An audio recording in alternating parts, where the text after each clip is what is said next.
창세기 1장 26절에서 31절의 말씀 교독하겠습니다. 하나님이 말씀하시기를 우리가 우리의 형상을 따라서 우리의 모양대로 사람을 만들자. 그리고 그가 바다의 고기와 공중의 새와 땅 위에 사는 온갖 들짐승과 땅 위를 기어다니는 모든 길짐승을 다스리게 하자 하시고,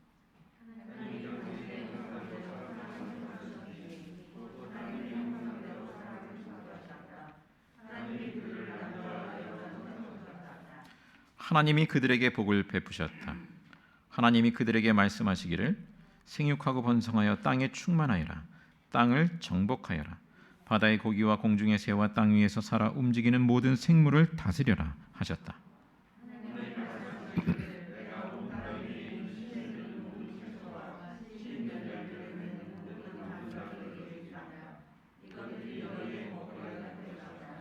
또 땅의 모든 짐승과 공중의 모든 새와 땅 위에 사는 모든 것 곧 생명을 지닌 모든 것에게도 모든 푸른 풀을 먹거리로 준다 하시니 그대로 되었다. 하나님이 손수 만드신 모든 것을 보시니 보시기에 참 좋았다.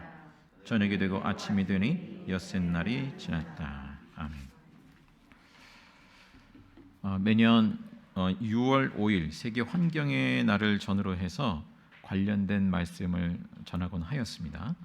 올해는 조금 앞당겨서 그 4월 20일 이번 주 목요일이 지구의 날이죠. 지구의 날을 앞두고 말씀을 나누고자 합니다. 지구의 날은 세계 환경의 날과 목적은 거의 같습니다. 차이가 있다면 이제 지구의 날이 먼저 시작됐고요. 순수한 민간 운동으로 1970년에 이제 제1회가 지구의 날이 행사가 이제 개최가 됐고요. 그로부터 2년 후에 그 민간 운동의 결과로 유엔 환경계획기구가 이제 세워지고 매년 6월 5일을 세계 환경의 날로 지정하게 되었습니다. 이후로 약 50년이 흘렀죠. 현재 그 지구 환경 문제의 가장 큰 이슈는 뭘까요? 현재 기후 위기로 모아지고 있습니다. 코로나19도 세계에 큰 충격을 주었지만 기후 위기는 더 심각한 문제라고 이제 많은 과학자들이 경고를 하고 있습니다. 코로나19와 기후 위기는 세계 경제와 삶의 어떤 취약한 부분을 이제 드러내 보여줬죠. 또 근본적인 성찰을 요구하고 있습니다. 자, 이 부분은 기독교에 대하여서도 마찬가지입니다. 이제까지 환경 문제를 야기시키는 데는 기독교도 책임이 있다라는 점이죠. 기독교의 그 전통적인 시각, 특히 서구의 기독교는 한마디로 말하면 인간 중심적인 관점을 잘 벗어나지 못했다라는 점입니다. 인간 중심적인 관점. 대표적으로 오늘 말씀에 보듯이 창세기 1장에 그 땅을 정복하라, 또 모든 생물을 다스려라. 이 말씀을 바르게 이해하지 못한 면이 있다라는 것이죠. 그리고 좀 왜곡되게 적용했다라는 것입니다. 이 지구 환경을 하나님이 창조하신 그 고유의 가치를 보지 못하고요. 어떤 인간을 위해 존재하는 어떤 대상으로만 삼았다라는 것이죠. 또 한편으로는 이제 창세기 9장 10절로 가보면 하나님이 노아와 언약을 맺으시는 내용이 있는데 이렇게 말씀하세요. 너희와 함께 있는 살아 숨쉬는 모든 생물 곧 너와 함께 방주에서 나온 새와 집짐승과 모든 들짐승에게도 내가 언약을 세운다. 자, 언약의 대상이 누구입니까? 노아의 자손뿐만 아니라 모든 그 생명들이 하나님과의 그 언약 관계 속에 속해 있어요. 사람만 아니라 모든 생명들을 하나님께서 보존하신다라는 것이죠. 그러나 기독교 교회에는 서구 기독교 특히 이러한 관점을 잘 보존하지 못했어요. 그 생명들을 훼손하는 그 현상에 대하여서 방조한 면이 있습니다. 자연에 관심을 갖더라도 그 이유는 우리 인간 자신을 위한 것이었지 하나님 앞에 그 언약의 대상인 그 생명들, 그 고유의 가치를 바라보지 못했습니다. 전 세계적인 그 경제 성장의 배후에는 이 서구 기독교의 가치관, 사실은 성경적이지 않은 가치관이 한 몫을 한 셈입니다. 기독교 신앙에서 그 세상의 영역이라고 하는 것, 특히 환경의 문제는 별로 상관없는 것으로 치부됐어요. 장차 새하늘 새 땅이 도래할 것이고 세상은 멸망할 것이니 별로 상관이 없다, 이렇게 여기기도 했습니다. 자, 하나님과의 개인적인 관계가 중요한 것이지 어떤 다른 생태계와의 관계는 신앙에 직접적인 상관이 없다, 이렇게 여기는 거예요. 그만큼 성경에서 그 생명들과 그 생태계에 대한 그 관점을 잘 인식하지 못했어요. 경제 성장이 최고의 과제였죠. 경제 성장이 만능이었어요. 경제 성장과 물질적인 번영은 곧 하나님의 축복이 됐습니다. 치열하게 경쟁하는 세계 경제 속에서 환경의 이슈라고 하는 것은 뭡니까? 경제 성장의 걸림돌로 여겨졌죠. 그러나 20세기에 점점 커지는 이 환경 문제 속에서 뒤늦게 그 생명들과 그 생태계라고 하는 그 자연의 모든 존재와의 그 올바른 관계, 그 관계의 중요성, 그게 생태계죠. 그 중요성을 인식하게 되었습니다. 자, 이 시간 생명과 생태계에 관해서 몇 가지 관점을 우리가 되새겨 보고자 합니다. 첫째는 우리가 창조주 하나님을 고백하고 있다라는 점입니다. 모든 생명과 생태계와 그 지구의 주인이 누구신가? 하나님이심을 고백하고 있죠. 오늘 말씀뿐만 아니라 시편 24편 1절에도 시편 기자가 이렇게 고백합니다. 땅과 그 안에 가득 찬 것이 모두 다 주님의 것, 온누리와 그 안에 살고 있는 모든 것도 주님의 것이다. 자, 창세기 1장으로 다시 돌아와 보면 하나님은 혼돈에서 질서를 세우시죠. 그리고 그 창조된 모든 것을 보시고 좋게 여기셨습니다. 창조일의 현재도 그 하나님과 그 모든 피조물, 창조물 사이에 그 소위 창조 질서라고 하는 그 창조 질서를 보존하시는 그 과정이 지속되고 있죠. 그러니까 창조하고 끝난 것이 아니라 하나님이 그 창조 질서를 계속해서 보존하고 계시다. 자, 그러므로 우리 인간은 그 하나님의 창조 질서로서의 그 생태계를 보존하면서 존중할 그러한 책임이 주어져 있다라고 할 수 있겠습니다. 두 번째, 성경은 오늘 본문 말씀뿐만 아니라 우리에게 인류의 그리스도, 그러니까 우리 인간의 구원을 위한 그리스도를 넘어서서 우주적인 그리스도를 소개하고 고백하게 한다라는 점입니다. 골로새서 1장 16절, 17절의 말씀을 보면 예수 그리스도와 그 창조의 관계를 이렇게 전하고 있어요. 제가 읽어드리겠습니다. 만물이 그분 안에서 창조되었습니다. 하늘에 있는 것들과 땅에 있는 것들, 보이는 것들과 보이지 않는 것들, 왕권이나 주권이나 권력이나 권세나 할 것 없이 모든 것이 그분으로 말미암아 창조되었고 그분을 위하여 창조되었습니다. 그분은 만물보다 먼저 계시고 만물은 그분 안에서 존속합니다. 그리고 좀 더 넘어가서요. 20절에 그분의 십자가의 피로 평화를 이루셔서 그분으로 말미암아 만물을 곧 땅에 있는 것들이나 하늘에 있는 것들이나 다 자기와 기꺼이 화해시키셨습니다. 자, 이 말씀은 예수님이, 우리가 고백하는 예수님이 단지 십자가의 그 피로 우리를 구원하셨을 뿐만 아니라 온 세계 창조의 과정 속에 함께 하셨고 또 그 모든 만물을 다스리시는 분으로 고백하죠. 십자가의 피로 평화를 이루시는데 그 평화라고 하는 것은 단지 하나님과 우리뿐만 아니라 모든 만물을 포괄하는 것으로 말씀해주고 있습니다. 자, 예수님의 그 십자가와 부활 사건이라고 하는 것은 우리만 아니라 모든 만물의 화해와 구원을 가져오는 사건이다라는 것이죠. 자, 그러면 우리는 어떻게 이 하나님의 형상을 따라, 오늘 말씀 하나님의 형상을 따라 살아갈 것인가? 특별히 땅을 정복하고 모든 생물을 다스리라는 그 말씀을 어떻게 이해하고 감당할 수 있을까? 우리가 우선 예수님을 보면 된다라고 여겨집니다. 예수님이 어떻게 하셨느냐? 예수님은 어떻게 땅을 정복하고 만물을 다스리셨나? 예수님은 낮은 자리에 육신의 몸으로 오셔서 십자가에 죽기까지 낮아지심으로 그렇게 하셨죠. 세상 죄를 대신 담당하시는 그 십자가의 사랑으로 그렇게 하셨어요.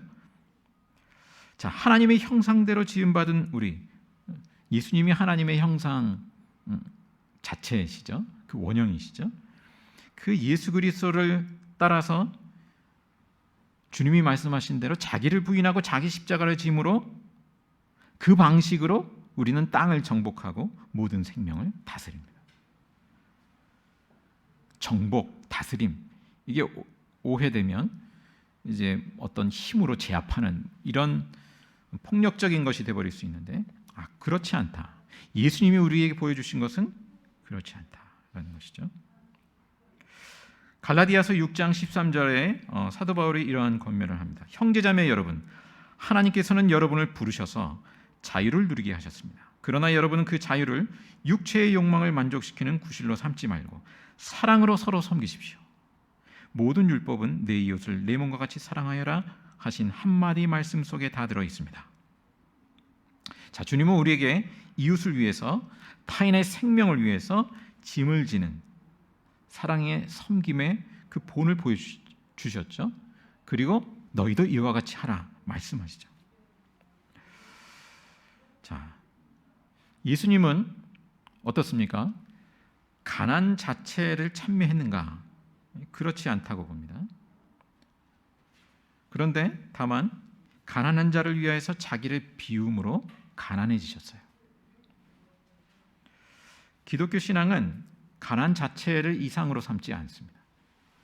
다만 타인의 생명을 위해서, 또 다른 생명과 생태계를 위해서 타인의 짐을 지느라 단순해지고 소박한 삶을 선택하게 되는 거죠. 자, 그러한 차원에서도 우리가 자기를 부인하고 자기 십자가를 지고 예수를 따르는 것, 그것이 주님의 정신이구나. 근데 이러한 삶의 실천이 어떻습니까? 쉽습니까? 어렵죠.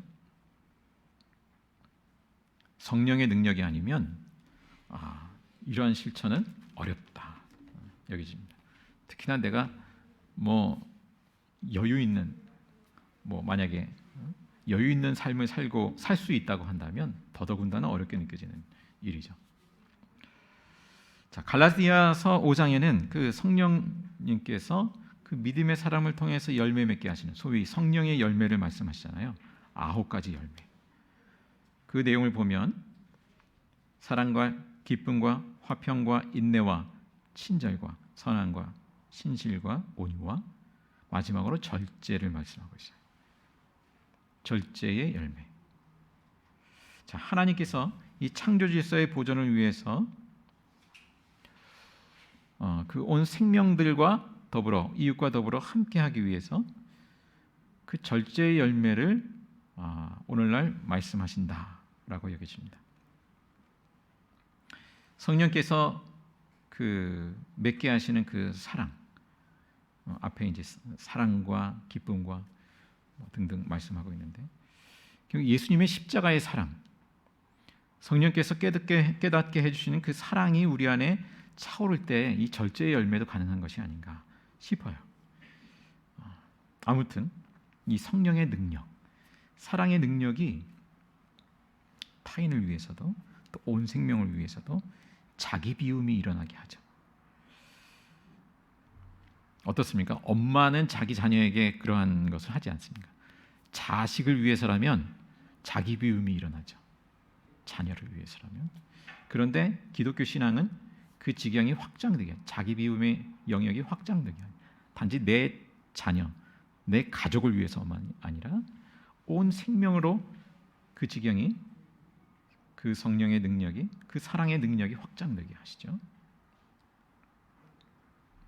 자, 성령의 능력 안에서 우리가 어떤 실천, 몇 가지 실천을 우리가 함께 생각하고 공유하기를 원합니다. 특히 이 기후 위기라고 하는 것 앞에서 이 온 생명을 위해서 무엇을 할까? 핵심은 탄소 발생을 줄이는 그 삶의 방식을 선택해야 하겠다라는 것입니다. 소위 이제 생태적인 소비를 하자, 뭐 그런 얘기를 하는데요. 단지 값싼 소비가 아니라 생태적인 소비를 하자. 탄소 발자국이라는 용어를 이미 들어보셨을 것입니다. 전에 저도 말씀드린 바 있고, 기업이 상품을 생산하고 또 유통하고 사용하고 폐기하는 그 전 과정, 그 과정에서 발생하는 이산화탄소의 그 총량을 측정해서 이제 표기하는 것이죠. 그게 이제 탄소 발자국인데, 자, 우리 인류가 매일 소비하는 그 자원, 그 배출되는 폐기물을 처리하는데 필요한 모든 비용을 이제 토지 면적으로 환산하면 그것을 이제 생태 발자국이라고 표현을 합니다.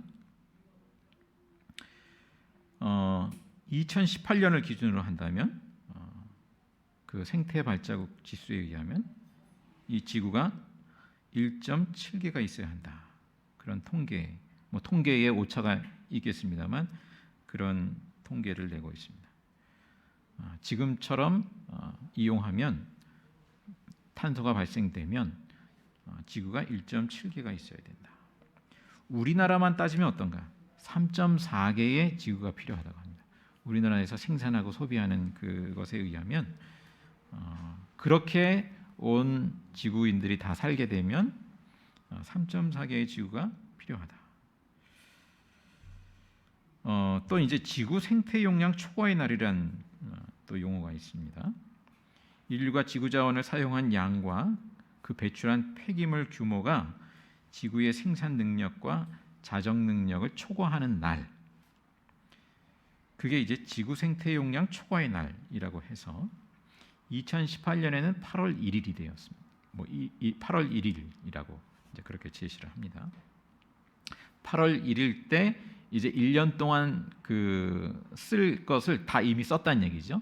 그리고 그 다음부터는 그 다음 세대에 해당하는, 미래에 해당하는 것을 당겨서 쓰고 있다라는 얘기입니다. 2020년에는 8월 22일을 기록했다고 합니다. 좀 더 늦춰졌죠. 이제 코로나의 영향으로 8월 22일이 되었어요. 자, 아무튼 이 탄소 발자국을 줄이기 위한 노력이 필요한 시점인데 어떻게 줄일 수 있을까? 오늘 말씀부터 우리가 시작해 본다면 29절 말씀에 하나님은 가장 기본적인 먹거리로요 뭘 주셨습니까? 온 땅 위에 있는 씨 맺는 채소와 씨 있는 열매를 맺는 모든 나무를 너희에게 준다. 이것들이 너희의 먹거리가 될 것이다. 또 모든 생명들에게도 모든 푸른 풀을 먹거리로 준다 말씀하십니다. 그러니까 식물이 기본적인 먹거리로 주어졌다라는 것이죠. 자, 오늘날의 기후 위기 속에서 이 말씀을 생각해 봅니다. 바꿔서 말하면 오늘 말씀은 저탄소 식단이에요. 저탄소 먹거리. 상대적으로 육식을 위해서는 많은 탄소가 발생하는 걸로 알려져 있죠. 그 중에서도 이 소고기 1kg를 생산하려면 가장 많은 온실가스를 배출한다. 뭐 59.6kg를 발생한다. 뭐 이런 통계를 내곤 하는데, 자, 그래서 예전에 그런 생각도 했어요. 우리 주일날 식사만큼은 육식을 좀 제한합시다. 특히 소고기를 먹지 맙시다. 그렇게 제한하려고 했는데 코로나로 아예 식사를 못 하게 됐습니다. 아무튼 우리가 뭐 각기 다 다르겠습니다만 우리가 뭐 이미 육식을 많이 안 하시는 분들도 많이 계실 텐데 우리가 전에보다는 조금 절제를 하는 게 좋겠다. 특히 소고기를 절제하는 게 좋겠다. 그런 적용과 실천을 생각해 봅니다. 또 저탄소 식단이 되려면 뭐가 필요하겠습니까? 식품의 이동거리도 우리가 함께 고려해 볼 필요가 있겠습니다. 사실 우리나라는 쌀 외에는 상당 부분, 거의 대부분을 수입에 의존하고 있죠. 뭐 밀가루 하면 어디입니까? 미국산, 캐나다산이고, 우리가 빵과 면을 그렇게 먹죠. 또 뭐 고기를 또 호주산, 뭐 치즈는 뉴질랜드, 뭐 또 뭐가 있습니까? 과일, 파인애플, 바나나, 필리핀이며 뭐 여러 군데에서, 또 생선을 먹으면 또 노르웨이에서 온 연어와 고등어와 등등, 칠레에서 온 포도를 먹고 이러잖아요. 먼 거리에서 오는 그러한 음식들을 먹게 되죠. 우리가 뭐 안 먹을래 안 먹을 수가 없는 것 같아요. 이미 구조가 그렇게 되어 있기 때문에 우리가 먹더라도 좀 더 우리 가까운 거리에 있는 것을 좀 더 잘 활용하고 먹도록 하면 좋겠구나. 이런 적용을 생각해 봅니다. 저도 잘 못하면서 다시 한번 이제 적용을 합니다. 해보려고 이제 또 이렇게 말씀을 드립니다. 또 저탄소 생활을 위해서 우리가 뭐가 필요하겠습니까? 승용차보다는 대중교통, 또 가능하면 가까운 거리는 걸어다니는, 또 자전거를 이용한다든지, 이런 모든 실천들이 우리 그리스도인의 삶과 무관하지 않구나. 또 특히나 현대 지금 상황에서 필요한 실천들이구나라는 것이죠. 하나님이 사람을 지으실 때 참 그러하신 것 같아요. 그 연구 결과를 보면 어느 동물보다도 오래 걷고 또 뛸 수 있도록 만드셨어요. 빨리 뛰기로 말하면 치타나 사자가 더 빨리 뛰죠. 그런데 그 동물들이 한계가 이 땀샘이 발달하지 않았다고 합니다. 그러니까 얼마간 빨리 뛸 수 있는데 그 다음에 멈춰서 쉬어야 된다는 거예요. 근데 사람은 느리긴 하지만 계속해서 갈 수 있어요. 그러니까 계속하다 보면 결국은 사자도 치타도 따라잡을 수 있다는 거예요. 우리 인간을 그렇게 지으셨다. 많이 걸을 수 있는 그러한 존재로 하나님이 지으셨구나라는 것이죠. 자, 그다음 우리 기후 위기를 위해서 또 이 저탄소 경제로 전환할 수 있도록 어떤 힘을 실어주는 것이 필요하겠구나라는 것입니다. 요즘 금융기관은 이렇다고 합니다. 기업의 가치를 평가할 때 점점 더 이 탄소 배출량을 함께 고려해서 평가하고 그 투자율을 조정한다고 합니다. 또 요즘 개인도 주식 투자를 많이 하고 있죠. 우리가 뭐 주식 투자에 대해서 뭐 옳다 그르다 이게 이분법으로 얘기할 수 없겠습니다만 우리 개인의 투자도 어떤 수익성만 보는 것이 아니라 소위 요즘 표현하기를 임팩트 투자다 이렇게 표현을 하던데요. 기업에 투자하면서 단지 수익성만 보는 게 아니라 사회적으로 또 환경적으로 어떤 긍정적인 영향을 미칠 것인지를 분석하고 투자하는 것이죠. 이 일반 사회에서 기독교계가 아니라 일반 사회에서 그러한 강조점이 부각되고 있어요. 그리스도인은 더할 나위 없는 것이죠.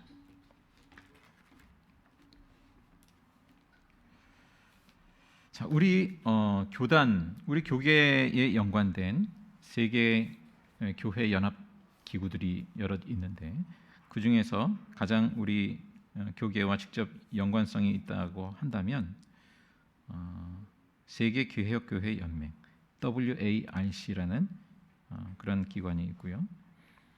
또 세계 교회 협의회 WCC라는 또 협의회가 있습니다. 이 두 단체가 공통으로 표방하는 바가 있습니다. 오늘날 인류의 공동 과제를 위한 그 모토, 우리가 함께 교계가 함께 또 힘을 모아야 할 그러한 공통 과제, 그거를 JPIC라고 표현합니다. JPIC, 정의, 평화, 창조 질서의 보전을 이제 요약한 내용인데요. 그런데 이 정의, 평화, 이 창조 질서의 보전이라고 하는 것이 별개가 아니구나라는 것을 더 인식하게 되었습니다. 그 전까지는 정의와 평화를 말하지만 그걸 중요시했지만 이 창조 질서의 보전과는 별로 그렇게 연관성을 인식하지 못했어요. 중요하게 여기지 않았어요. 그러나 이 하나님의 창조 질서는 이 정의와 평화를 이루는 토대라 하겠습니다. 하나님께서는 이 하나님의 창조 질서를 보존하는 그 삶 속에서 정의와 평화가 자리하게 하시는 것이죠.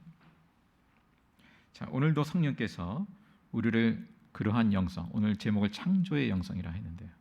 창조의 영성. 우리 기독교 신앙의 두 기둥, 하나는 뭐 그 십자가의 영성이다. 뭐 이렇게 얘기하기도 하는데 또 한편으로는 창조의 영성. 적색 은총과 녹색 은총. 그 영성을 우리가 함께 겸비해 나가는 삶을 살아갈 수 있기를 간절히 바랍니다. 기도하겠습니다.